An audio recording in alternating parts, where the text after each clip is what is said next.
Hey everybody, welcome to another episode of the Revenue Growth Help Desk. I'm Matt Shares, CEO of SBI. Today I'm going to talk a little bit about data activation.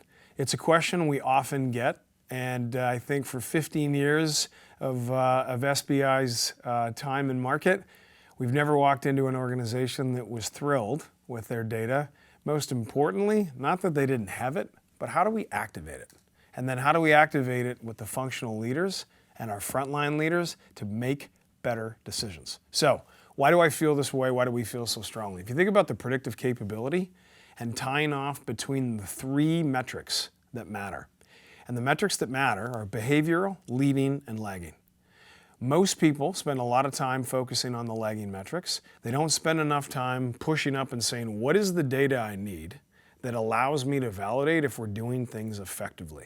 So if you think about the data continuum, I want you to think about four components. Descriptive data, what happened? Diagnostic data, why did it happen? Predictive data, what's going to happen? And then based on that, the last one, which is prescriptive. If I don't like what's going to happen based on the data, how do I go and change behavior? That is the key thing. And the agility required in today's go-to-market model is critical. So those inputs that drive the behaviors that a salesperson wakes up on Tuesday and they answer one question: how do I have a great day?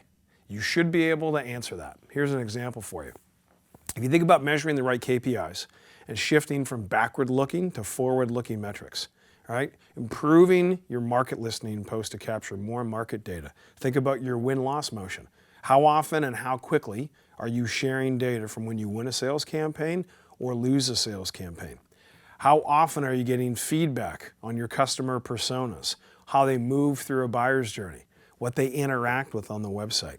The data is all there, but providing data to leadership and then teaching them how to use it to make informed decisions at all levels is a key capability that became even more acute through 2020. So if you're watching this and you're a CEO or you sit on the board, you're used to thinking about revenue, EBITDA, cash flow, traditional lagging metrics.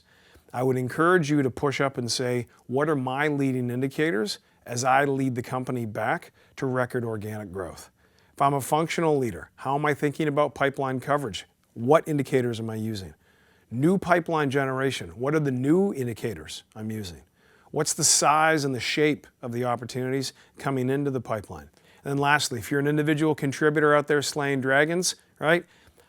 How many proposals are you putting out every single week? How many do you need to? And are you shipping them at the right point? How are you managing opportunity movement through your funnel, and how are you looking at that data? How many demos are being given?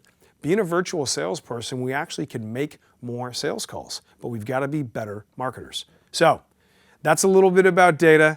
I know it's a lot to consume. Here's the thing to think about. 2020 changed the way we leverage and use data in the commercial function. Ask yourself, what new data are you using, and how is that new data changing behaviors? Until next time, I wish you good luck as you try and make your number.